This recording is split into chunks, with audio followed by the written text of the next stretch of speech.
Video number 7 in the Waking Dreams Basics series. This one's on imaginal dialogues, which is a really fun way to explore any kind of waking dream experience. Going to begin by clarifying exactly what to look out for in imaginal dialogues, because that's important to clarify, otherwise you don't really hear very much. And then we'll get into the 3 steps on how to do an imaginal dialogue.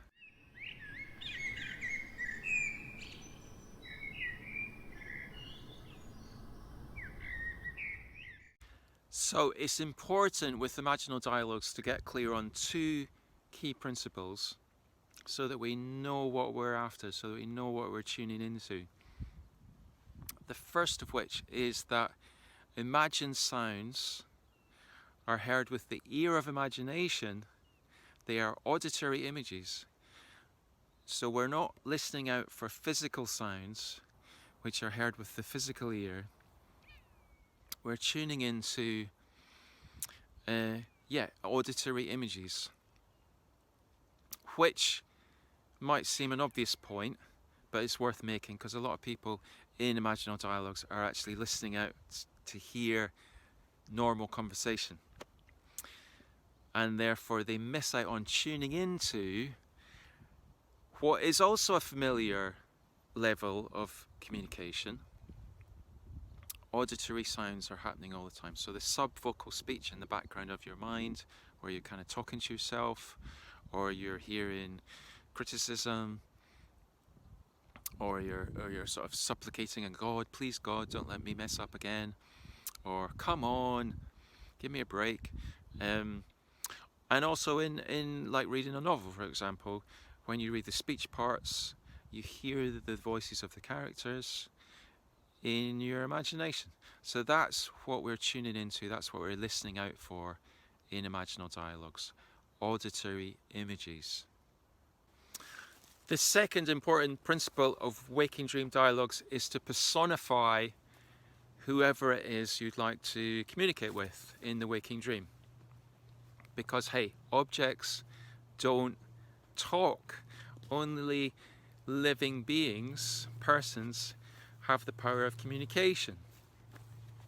And this is where waking dream dialogues break down very often, because consciously or not, the waking dreamer is objectifying that which they want to communicate with,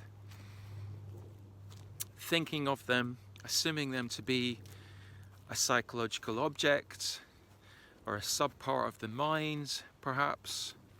These are analytical concepts that take us outside the process of imagining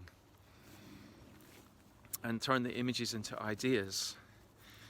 And that shuts things down. What we need to do is enter into the process of imagining by attributing a personhood to whoever it is we'd like to communicate with.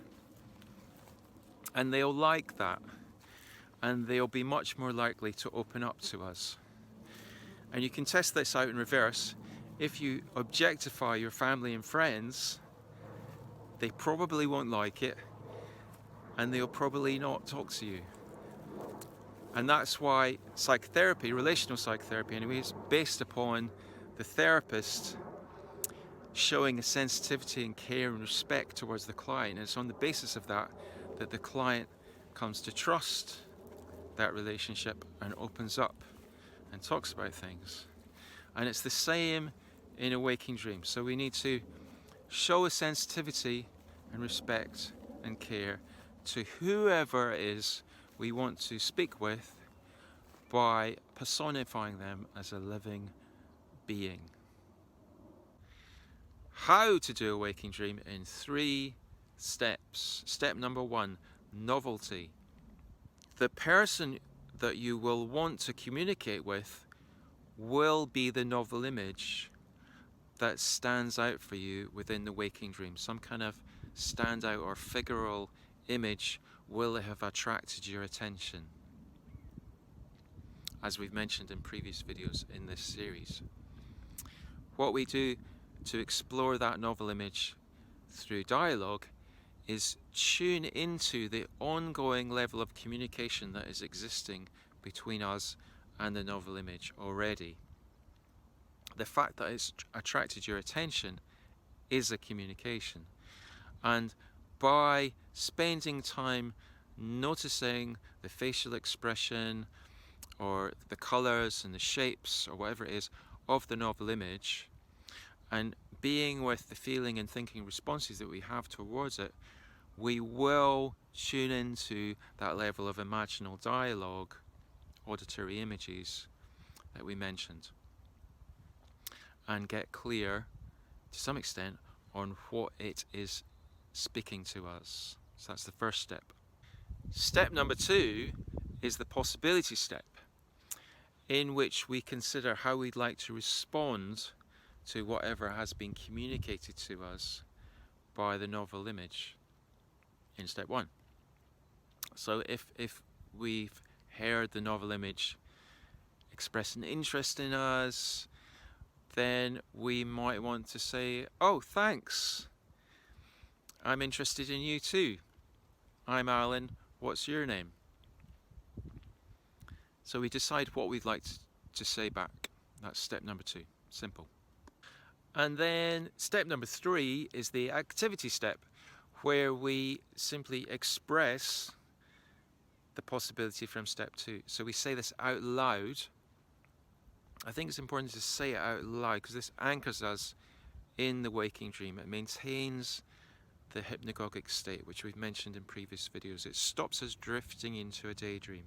So we say out loud, "Hi, oh, I'm interested in you too. Yeah, I'm Allan. What's your name?" That's the third step.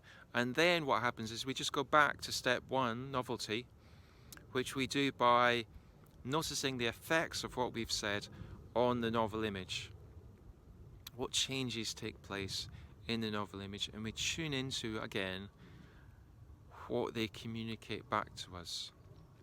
And in this way, by cycling through these 3 steps, a dialogue ensues in the waking dream with the novel image.